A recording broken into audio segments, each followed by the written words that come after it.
Hello friends, welcome back. Here we are in week 9 and in this week we're going to begin a series of weeks as we wrap up the semester where we explore the verb system in both Biblical Hebrew and Biblical or New Testament Greek. So over the next few weeks we're going to meet the verbs. And I'm using the metaphor of an onion because exploring the verb system is a bit like peeling an onion. And not just because your eyes are going to water as we go down the rabbit hole a little bit further than we have so far, but also because, as with an onion, we're going to be approaching the verb systems in both Hebrew and Greek step by step, peeling away one layer at a time, as it were. So this week we're going to be looking at the overall introductory kind of headline material. We're going to be, if you like, we're going to be thinking about the shape, the texture and the smell, maybe, of the verb system. Next week we'll focus more on time and aspect and how they are dealt with within the verb system. The following week we'll be looking at mood and voice.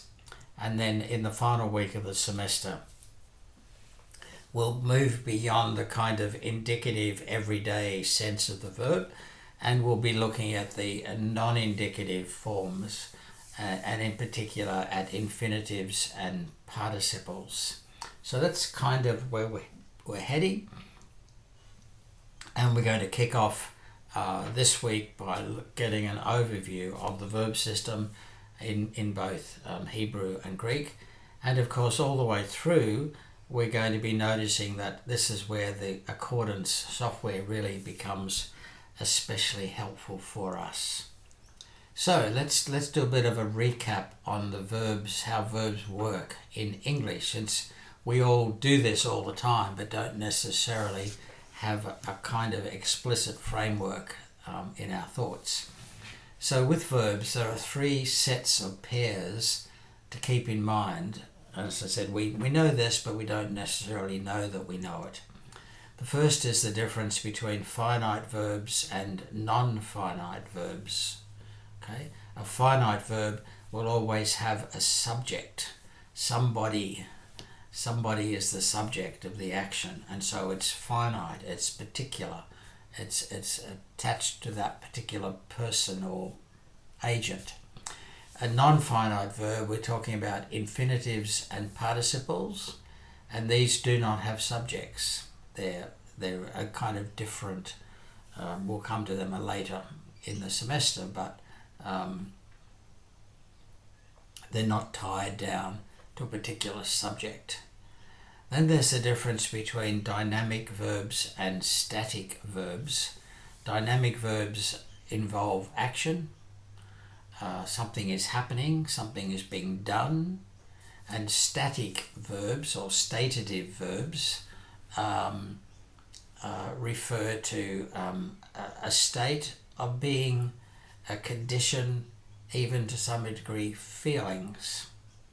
And there are some verbs that can be dynamic or stative depending on the particular context. And then there's the distinction between transitive verbs and intransitive verbs. Transitive verbs have a direct object. The action is being transferred from the subject to the object. With an intransitive verb, there is no direct object. The action is there, but there's no particular object, and yet the clause still makes sense. And if you're looking at a clause where there's a verb but there's no object, it's probably a verb being used in an intransitive manner. So when it comes to parsing a verb in English, we pay attention to person and number, but we don't have to worry about gender. There is a difference between the singular and the plural, and there's a difference sometimes between first, second and third person.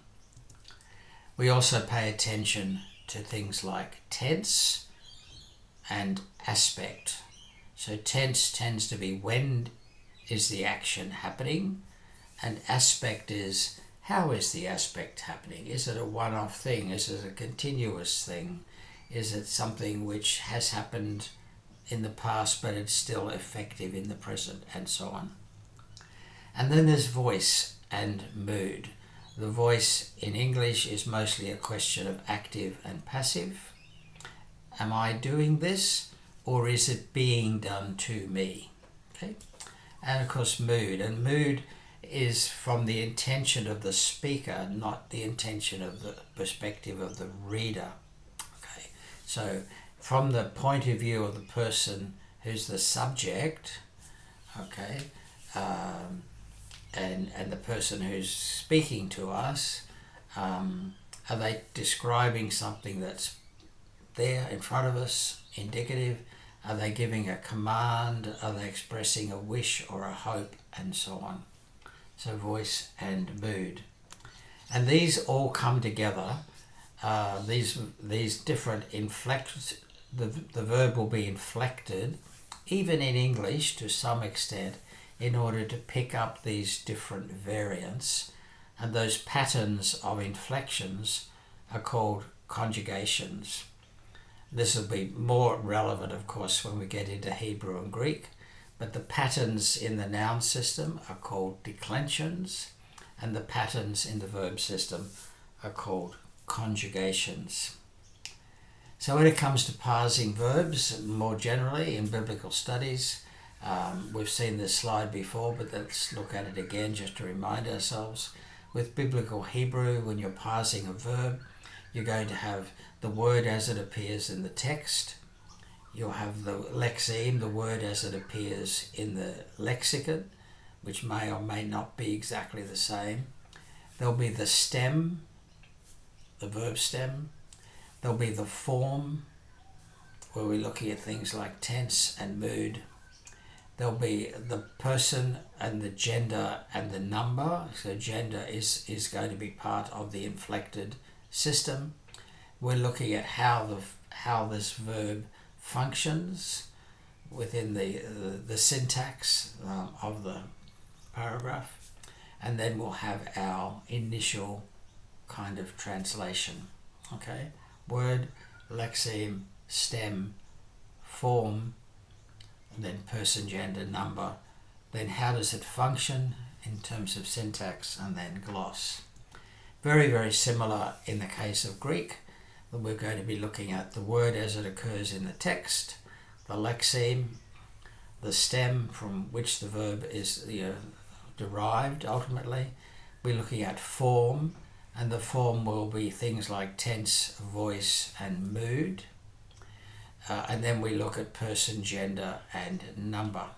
Again, that allows us then to have an opinion about how this verb is functioning, what's it doing within the sentence, and then we can have our translation, our initial rough translation. Now, all of that information is going to be provided to you instantly by Accordance, and as we know, we can also use the parsing tools and so on to get us a little bit more detail. So the software is very helpful. So now let's step away from the familiar and into the unfamiliar world of verbs in biblical Hebrew. So the first thing, and really the big thing to be aware of, is the difference between roots and stems.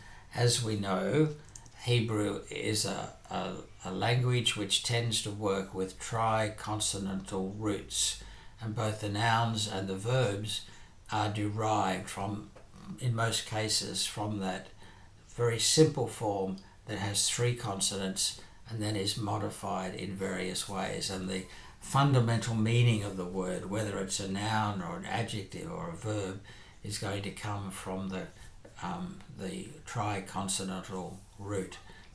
So that's really the foundational thing. But then we have stems, the verb stems. And stems are modified forms of the roots. And the significance of the stems, the different patterns in the stems, is that the verb stems reflect variation in the voice and in the intensity of the action. Okay, this is a subtle but an important point to notice about the Hebrew verb system. Okay, so you'll have the basic three consonant form, but then it's going to occur in one or other of the stem forms, and the point of those stem forms is that they're signaling something about the voice, whether it's active or passive, and they're also signaling something about the intensity of the action that's being described. So there are 7 sets of verb stems, and these days we tend to call them binyamin, which is the Hebrew word meaning buildings.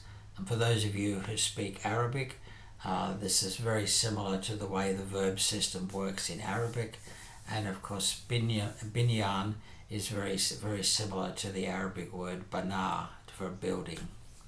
So we have these 7 patterns, 7 sets of verb stems, and again, we don't have to know this, we don't have to learn this off, because Accordance Bible Software is going to be giving us this information as we go along. So let's have a look at the first 3 of the 7 binyanim. So the first, and all 3, when we're talking about these binyanim, these stem patterns, we use the same verb root. So we use the model root pa'al, because that's the Hebrew word for do or act. Okay, so as we give you the names of the different patterns, the different binyan, this binyan, that binyan, and so on, they're built around this 3-letter root, pa'al. So this is the way we'll go into it. So the first, the simplest and the most basic form of the verb is the pattern or the stem, which is called kal. Okay, kal is simply the Hebrew word meaning light or easy or simple, and so in other words, this first level of the verb, which is a very, very common form of the verb, and it's probably the only one you're going to come anywhere close to memorizing in what's left of this class, is the kal form, and we've actually already seen this, but it's simply it's the a'al kind of form. So pa'al would be the pattern. In other words, if you think of what you're going to be doing as you look at a particular verb, is you're going to switch out the 3-letter root with whatever the new verb is that you're dealing with, but you're going to keep the overall pattern, including the verb, including the vowels. So the example word we use, oddly enough, is the verb katal, which means kill. Okay, so katal is the 3rd person masculine singular form of the verb. So katal is literally he killed, because we're looking at it in the perfect tense, katal. So this is the simple active form of the verb, and when it's the 3rd person masculine singular, it simply means he killed. Now, of course, we could use a nicer verb as the example. The trouble is not every verb occurs in every one of the 7 binyanim, and also if there's something about the verb that's a bit irregular, in particular if there's a guttural in any of the positions of those 3, then things have to be modified in some cases. So katal, it just happens to be the verb that for generations of Hebrew students, this has been the verb that we learn as our test case. Okay, so in the kal, which is the simplest form of the verb, the pattern is pa'al, and the example would be katal, katal. he killed. Now see what's happening with the second one. It's the same 3-letter stem, but this time there's a nun attached at the beginning, and the vowels change. So instead of being a-ow, it become it-ow, nifal. Okay? So when that turns into, when we go then to the example, katal becomes niktal. It's at this point that you say to yourself, I'm glad we're not having to learn this all off by heart. Okay? Now the nifal stem and is what in English we would describe as the basic or simple form, which is either passive or reflexive. So it would tend to mean nifal or niktal would mean he was killed, or even, depending on the context, he killed himself. So we have pa'al and we have nifal. And the third one we're going to look at this point is pial. Again, you'll notice that the verbs, the pattern is very similar. It sticks to the 3 consonants, but this time it puts it has the it-al, it-a, the short I and the long e sound to it, pl. And so in the example, it becomes kittail. Now notice in the example, there's a dagesh in the tet, which is doubled. So one of the thumbprints for the pl is a doubling of the middle consonant, which of course can't happen with pl itself because that's a guttural and the iron cannot be doubled. So if you see a verb like dabar and it's deber, and there's a dagesh in the bet in the middle of the verb, then that's a giveaway that we're looking at the PL form. And the effect or the significance of the PL means that the action has been intensified or is repeated. It happens over and over again. So there's something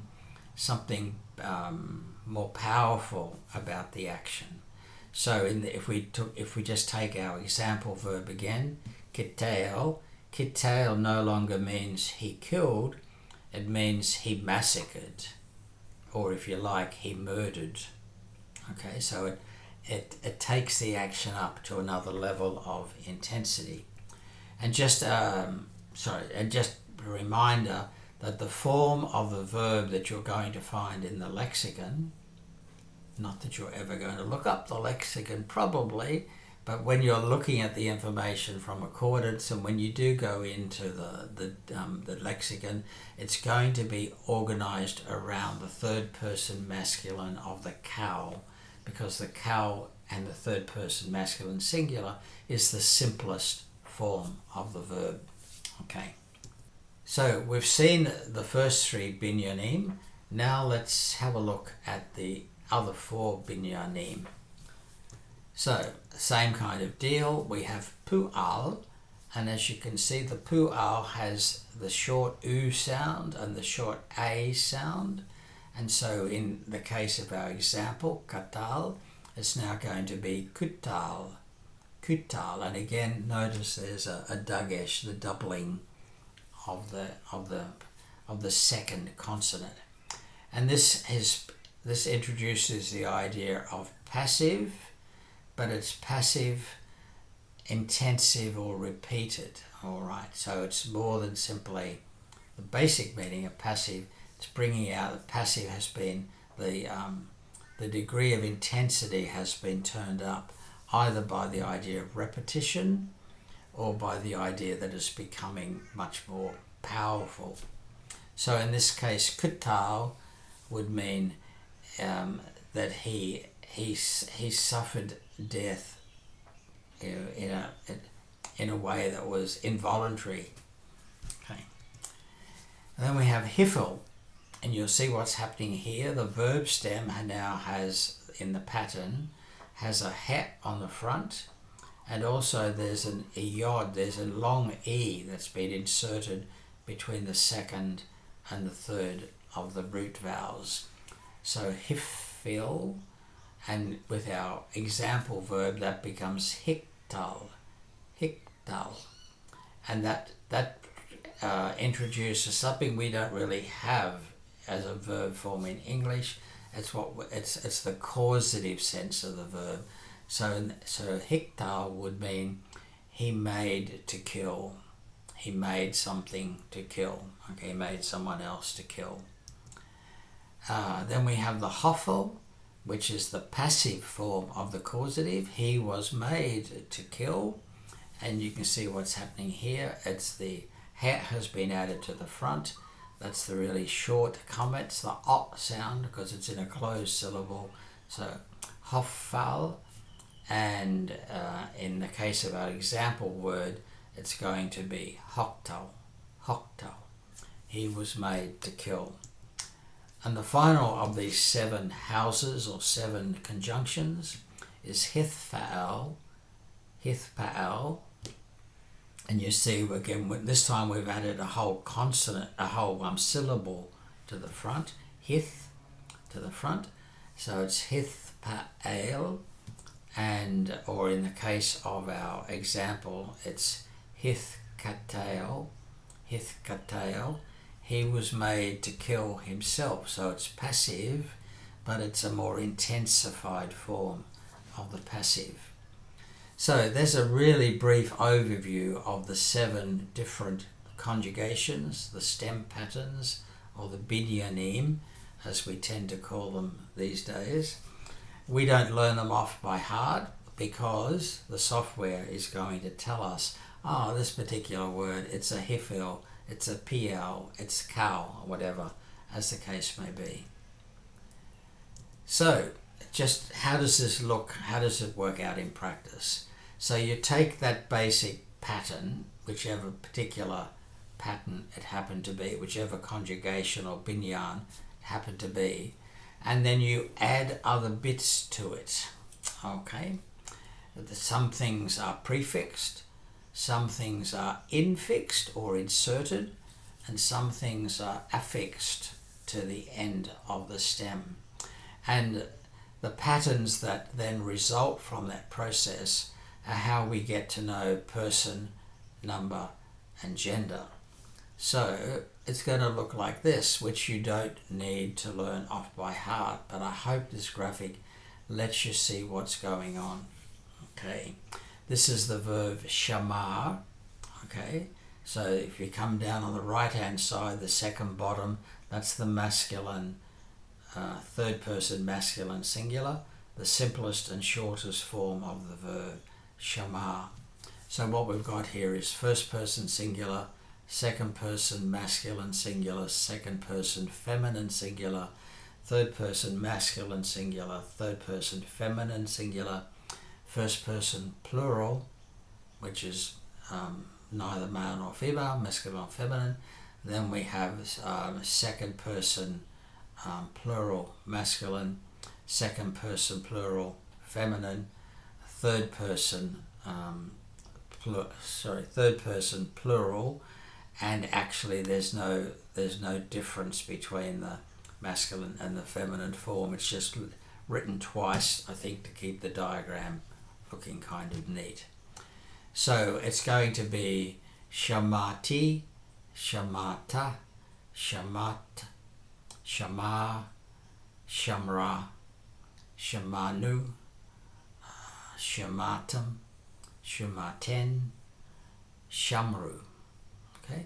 Now you might already be saying, oh, that kind of sounds familiar, because not surprisingly, these suffixes which are added to the end to represent the person, the number, and the gender are very similar to the sounds we've already become familiar with when we're looking at pronominal suffixes and pronouns and so on.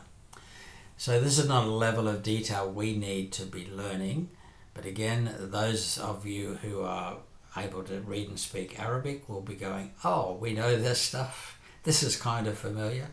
And for the rest of us, it's a case of saying, okay, there is a pattern here, but when we're looking at a piece of biblical text, our Accordance Bible software is going to tell us straight away in the instant details what we're dealing with. So these patterns indicate person, number, and gender, there's also the question of how we deal with the direct object, with the Hebrew verb. Okay, and that happens in two ways. The first is the pronominal suffix can be used, and we've already seen this in lots and lots of examples. So that verse, for example, from Micah 6:8, okay, Higid leka Adam ma tov. He has told you, leka, O mortal, O human, what is good. Okay, and alternatively, the direct object can be expressed by using the direct object marker, okay, the et, and we saw this right at the beginning of the class when we first met that opening line of the book of Genesis.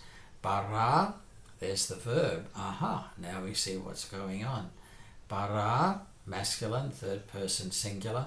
The vowels are slightly different because we're dealing with a verb that has an aleph, a guttural at the end. Okay. Bara Elohim et hashamayim va'et haaretz. Okay, the eight in each case is saying these two things, the heavens and the earth, the sky and the land, are the direct object of the verb bara, whereas Elohim is, of course, the subject of the verb bara. All right, how we doing? Now we're going to switch across to the Greek system and the Greek language, New Testament Greek, and see how the verb system works there. So some headline information points. Firstly, we're going to be looking for agreement between person and number with the subject. Okay, the gender is not so important with Greek verbs, is important for Hebrew verbs, but person and number still have to be in agreement, and the verb is going to be inflected to reflect that. There'll be the verb stem, and this will be the ultimately the word from which both the nouns and the verbs derive. Okay, so you've got the root and then you've got the stem. Then you've got the inflections, the little tweaks that are put in there that either involve personal endings, okay, which are going to tell us whether it's first, second or third person, and prefixes and infixes which indicate the tense. So the basic pattern goes like this. If we're looking, start with the green and the yellow and the blue. There's going to be the verb stem, there's going to be a joining vowel, and then there'll be the personal ending. Okay. Sometimes, depending on the tense, there will be an extra piece added in, the tense infix, and in some cases, some instances, there'll be a prefix on the beginning of the verb as well. So it's going to look like this. The prefix, the stem, the joining vowel, the personal ending. So if it's first person singular, I, in the present tense, indicative mood, active voice, then it's going to be built like this. Aku is the stem. Okay, the joining vowel is o, omicron. And there is actually no personal ending for the first person singular, but it's going to be written as akuo, because when there's nothing on the end, the o just elongates to become omega instead of omicron. So akuo becomes I, is the way to say I hear. The first person, if we look at another example, staying with the first person, let's go first person plural, aorist tense, still in the indicative mood and the active voice, still using the verb akuo. The verb stem is going to be aku. The joining vowel is now going to be sigma alpha. That's a little thumbprint, a fingerprint if you like, a digital mark saying aorist. The The personal ending for the first person plural is going to be men, and there's going to be an extra epsilon added on the front. It's called an augment. Now that's going to turn into akusamen, because the epsilon and the opening alpha of aku are going to join together and become an eta. And as you can see, the rest of it just flows. Akusamen. Akusamen. We heard. Okay, so the present tense was I hear, but the aorist, it will be, when it's plural, will be we heard. And the reason for those two little footnotes is just to explain what's going on here.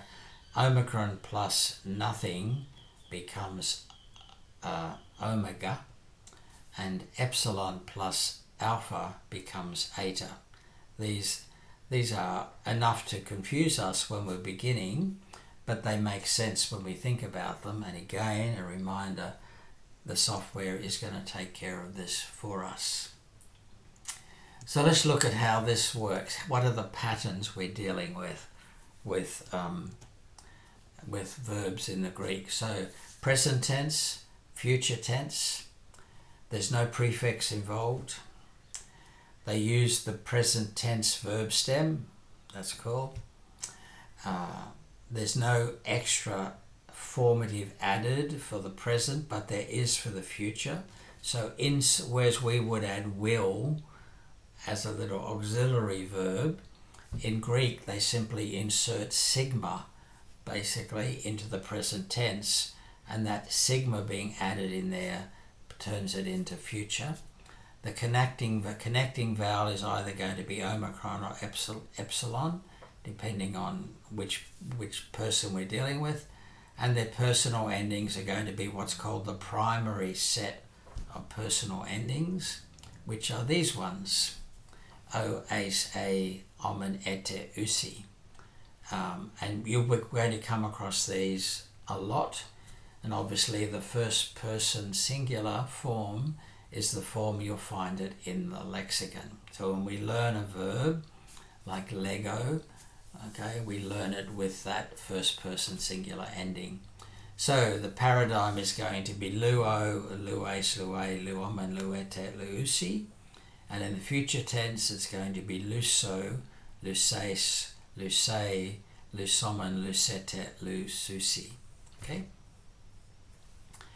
Again, this is not stuff to learn, but you will learn it if you go on later to do more advanced Greek. This is just to be aware that there is a method in all this madness, okay?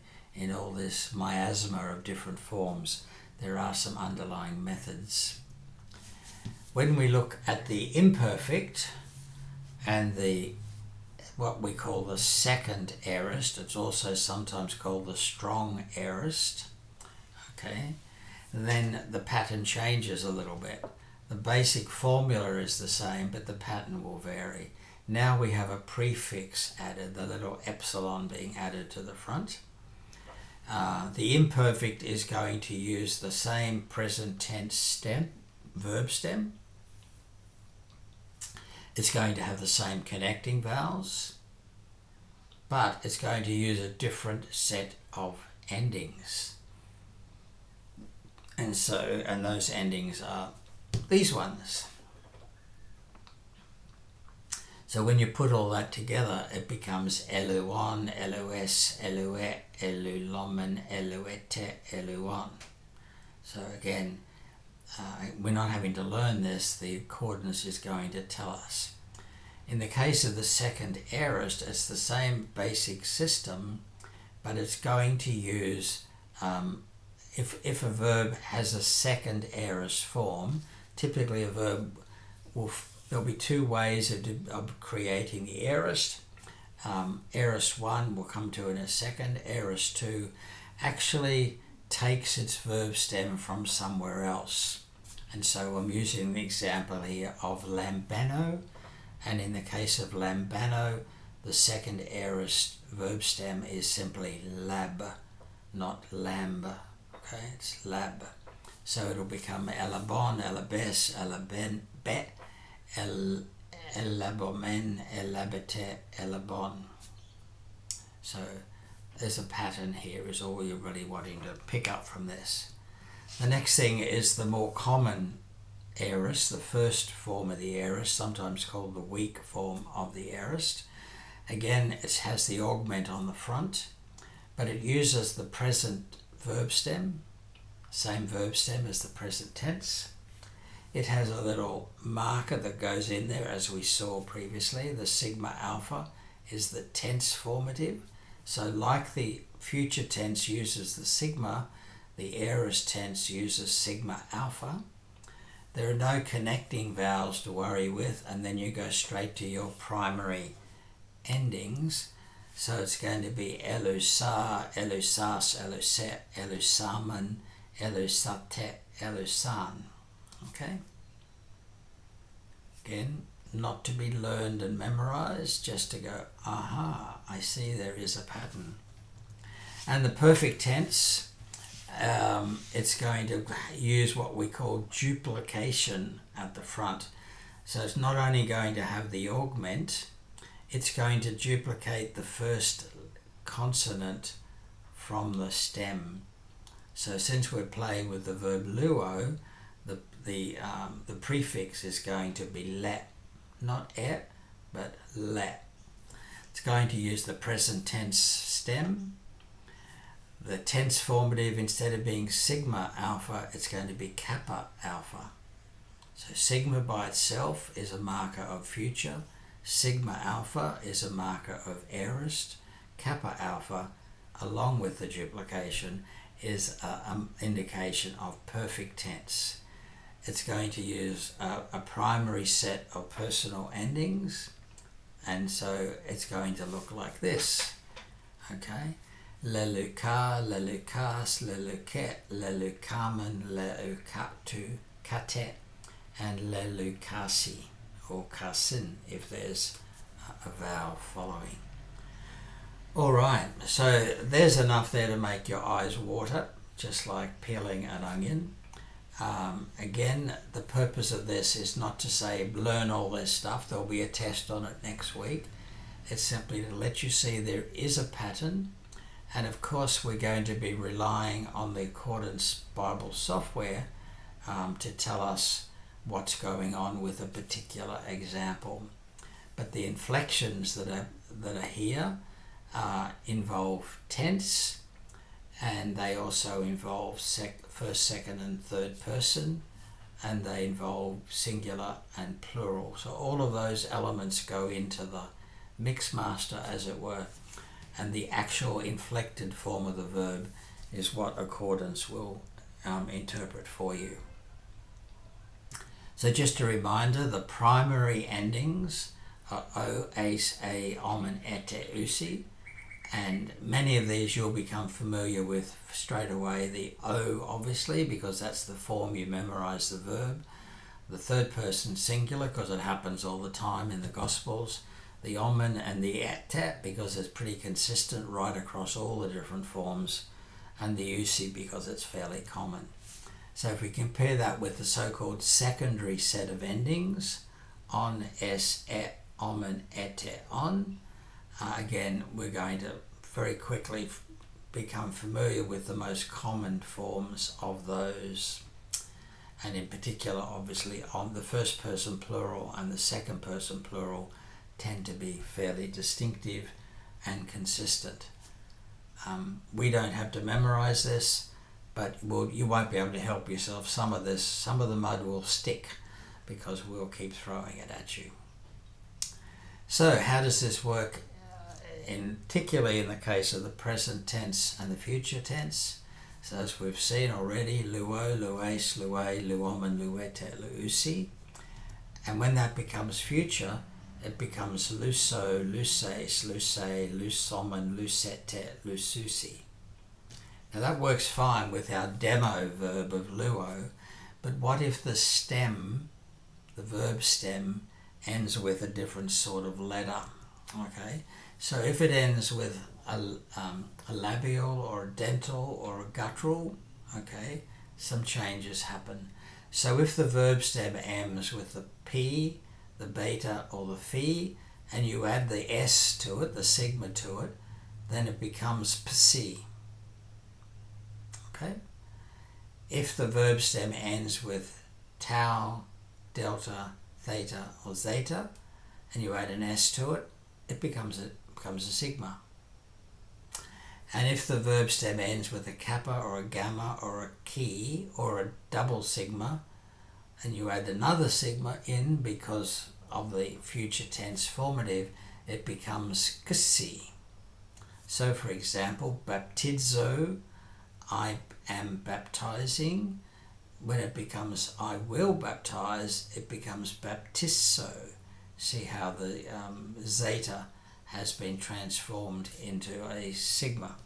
And we've seen this verse already. Ego baptisa humas hudati. Autos de baptise, he will baptize you, humas, en pneumati hagio, in or with Holy Spirit.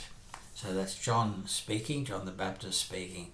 I baptized, aorist, I baptized you with water, but he will baptize you with Holy Spirit. Okay, a lot to take in there, a lot to get your heads around, but the big thing is just to be reassured there are patterns.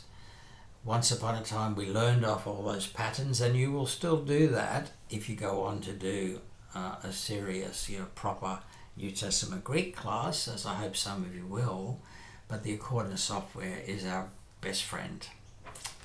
So let's look at the new vocab for this week. We have barak, bless. You can again notice now it's the 3 consonant form of the verb. We have servant, ebed. We have woman or wife, isha.